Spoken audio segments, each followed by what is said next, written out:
Hi everyone, it's Rachel back with the Shades of Orange, and today I'm here to bring you my top 10 science fiction series as of 2022. Now, I've done a lot of top 10 rankings over the past few years, and as I always explain, the reason I like to do these is obviously, hopefully you enjoy them, but I also do them for myself because they make a really nice timestamp. I like to look back and see how my reading and tastes have changed, and as I continue to read more books, of course, these lists evolve. So I'd like to be able to redo this list in a couple years, because I want to admit that I have a top 10 that I do really like, but I'm also very aware that there's a lot of really iconic science fiction series that I have not yet read. So a few just housekeeping rules for this list. First off, I need to have read at least 2 books in the series, ideally having read everything that's been published in that series in order to include it on this list. So for instance, things like Ender's Game and Dune, I've only read the first book at this time, so I can't include them on the list. And there's also tons of series that I just haven't gotten into. So some that you won't see mentioned are Hyperion, Foundation, the Revelation Space trilogy, and so forth. And so if you don't see an iconic series on this list, it most likely means that I just haven't gotten to reading it yet. But again, I want to see which of these books on this top 10 list stay and which ones fall by the wayside as I continue to read more of the classics and more science fiction series as they come out. All that being said, I have some great books to recommend, and if you're wondering, I'm planning on doing an updated list on my top 10 science fiction standalones, but that probably won't come out till next year. In the past, I did a top 10 science fiction list, but my complaint with that list is that I included both series and standalones on the same list, and I found that that just made for, I don't know, inconsistent rankings because it's hard to compare a series to a single book. And so I'm really happy that I'm now splitting it out into 2 lists, and hopefully that will work better with everyone else's brain as well. So, all right, I've talked enough, let's get started. Now at the number 10 spot, but still deserving its place, we have the Machine Dynasty trilogy by Madeline Ashby, the first book being VN, the second ID, and the third one is Rev. And these are books that center around artificial intelligence. We follow a young woman who is actually an AI, and in the story they need to consume different matter in order to survive. And right at the beginning of the story, she ends up consuming her grandmother, but by doing so, it actually trips up her programming, because this book definitely references The Laws of Robotics by Isaac Asimov, because you find out that these different artificial intelligence have rules that are built into their systems that do not allow them to harm humans. And so the story is very action-based, it's very fast-paced and exciting, but it also is very intellectual. It's very unique in terms of how it deals with a lot of these iconic aspects of AI, and I just really enjoyed this. I thought the whole series or trilogy was really solid from start to finish, and it's just really unique, one that people probably don't talk about a lot, so I don't think you'll see this one on a lot of other people's top 10 series lists. Next, we have the series that starts with Down Below Station by C.J. Cherryh, and this is a very new entry on this list. This is a space opera series that is set in the future where humanity has expanded beyond Earth onto different colonies. This is more of a companion series because each of the books in the series is more unrelated, and the biggest reason that it's not higher up on my list is the fact that I've only read the first 2 books, and that is simply because that is all that my library has access to. So I am going to try to see if I can track down additional books, maybe through a used book sale, etc. But I really enjoyed the first one and like the second one as well. I find that they're just that perfect balance of great character work, exciting plots, imaginative futures, and it really gave me Expanse vibes, which might make an appearance on this list. So if you haven't checked her out, I do feel like she's an underrated science fiction author, at least here on BookTube, and I would definitely love to read more of this series. And again, if I read more of it, I have a feeling that it might go higher up on this list because I was really impressed by the first 2 books. Then at number 8, we have the Imperial Radish trilogy by Anne Leckie, the first book being Ancillary Justice, and this is a series that follows an artificial intelligence. So basically we follow a sentient ship where there is an individual AI that controls that ship, and they become severed from the ship, and the story essentially follows a revenge plot as they seek down to find a particular person within this world. This book is really praised, or this series rather, because it does some really cool and interesting things with gender descriptions and pronouns, because within this world the AI doesn't really see gender the way that we do based off of their culture that they've been grown up in, and so they just randomly define everyone as female regardless regardless of their appearance or, you know, other gender traits.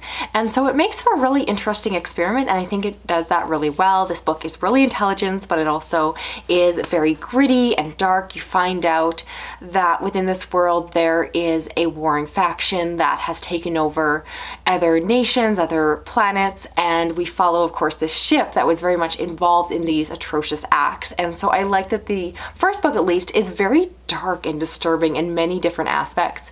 And so I absolutely love the first book. However, the reason that this series isn't farther up on this list is that while I have read the second two books, I like them, but there is a drastic change in tone, and I'm not sure that I loved it. So I'm very much aware that I want to reread this whole series and see if my opinion changes. However, I gotta say that these second two books are just much more cozy. There's a lot of tea drinking, and it just didn't work as well for me. So didn't completely love it, but definitely some good potential there. And again, on reread, this one might go up or down on a rankings list. So yeah, I'll keep you posted there. Then we have the Planetfall series by Emma Newman, the first book being Planetfall. And this is a companion series that is all tied together by a common thread or theme, so it's all set in the same universe. In the first book, we follow a group that follow a pathfinder to go and colonize a new planet. In the second book, we follow the people that were left behind on Earth. And then in the third book, one of my favorites, Before Mars, you have a group of people that were going to live on Mars during the same events. And so all the stories tie together. There's also a fourth book. And this is a series where the books that I love, I absolutely love. This series has incredible character work. It has amazing depictions of mental illness and other challenges, especially in the third book. There's some great commentary on motherhood. And the author is not afraid to write complicated, morally gray people. And the situations are exciting, and it just is very unique and quite different than a lot of the other science fiction I've read. However, on my first read through, I'll be honest, I didn't love book 2, and I really didn't like After Atlas, the fourth book. I believe the series is done now. Someone can tell me if that's not correct.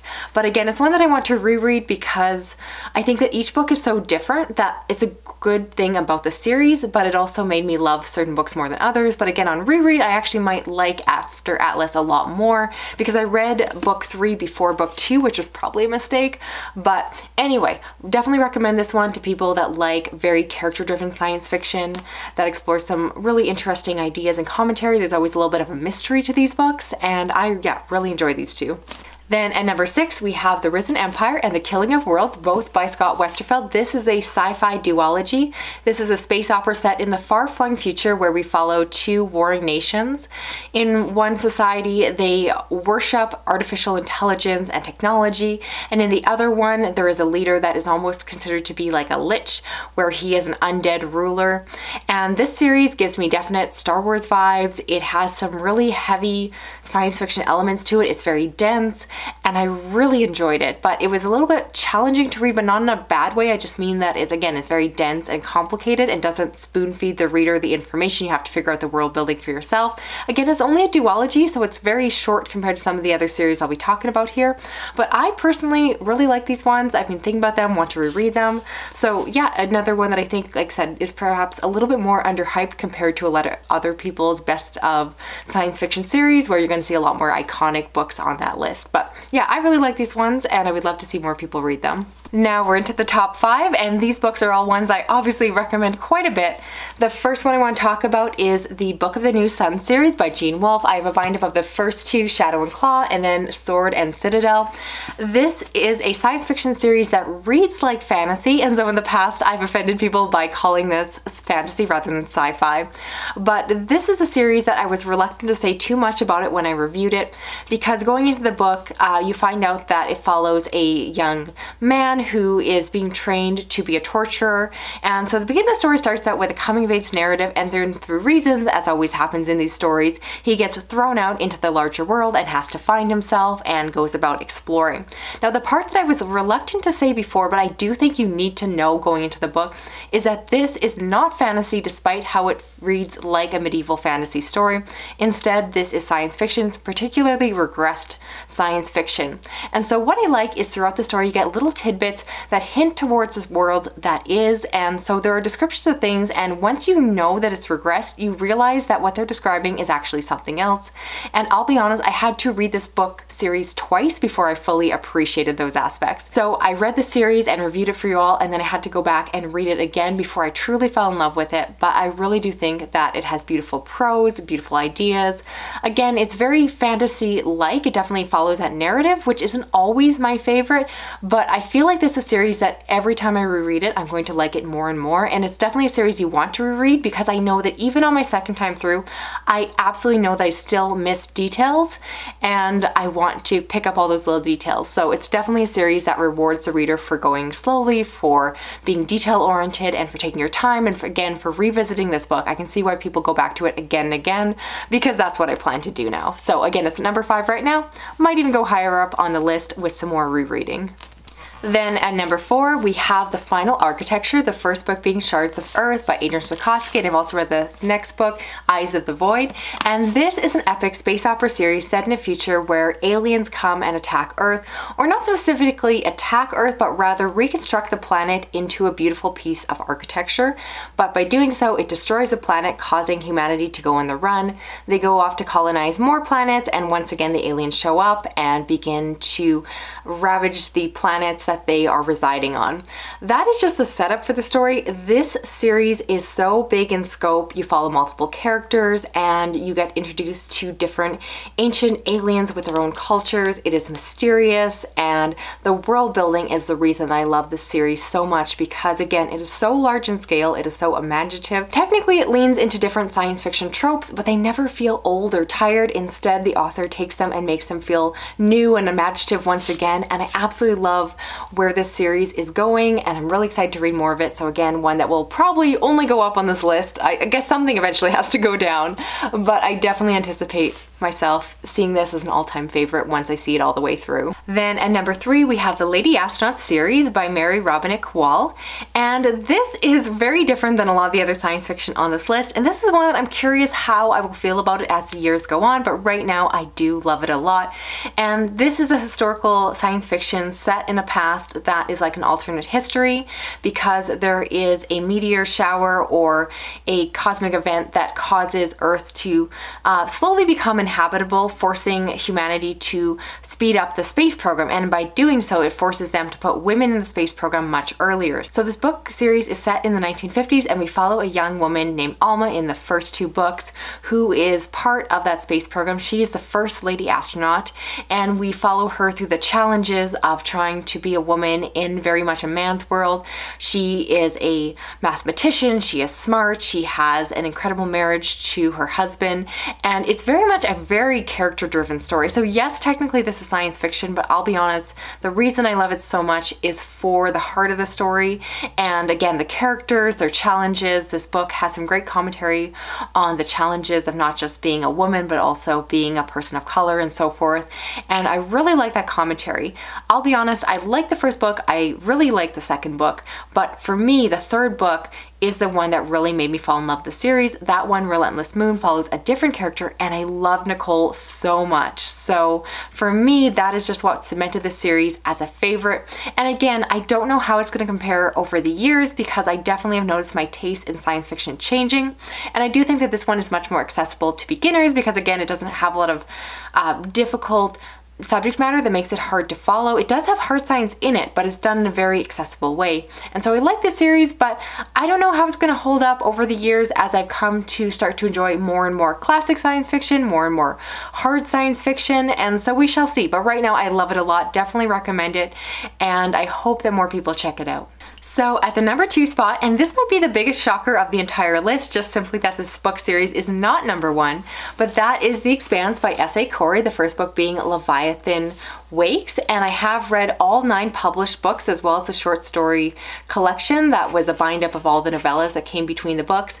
And so I've read everything that is out there, and at the moment this epic space opera series is at the number 2 spot. I think everyone knows it, following a young man, Holden, who finds something on a ship that he shouldn't. There's also a perspective of Miller in the first book, a detective trying to track down a woman, and the story just gets epic in scale because it's set in a future where humanity has expanded to the solar system, but not much beyond that. And this is a series that I love a lot. It was probably my first entry point into adult science fiction, or rather, I know it was, and it really made me fall in love with the genre. Before that point, I didn't think I liked science fiction, so I give this series a lot of credit. I think that it has great characters that I fell in love with. I became very attached to them. If you're wondering, yes, I have watched a fair amount of the TV show, but honestly, my love will always be first for the books.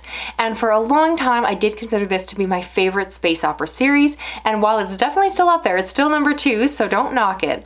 But it fell from the #1 spot recently just because I wasn't entirely happy with how the series ended. Without saying spoilers, essentially I just find that the series deals with the science and technology in a very vague way, and I find it to be almost a little bit fantastical or more mythological how it is all addressed, and I really like things to be described in more concrete terms. So I just found the ending of the series to be a little bit unsatisfying. I didn't love all the choices they made at the end, but I still love the series a lot. I've again read through it all. I do plan on rereading it in the future, but it isn't quite perfect anymore, and the ending is kind of not soured, but let me down a little bit, so it kind of dropped to the #2 spot.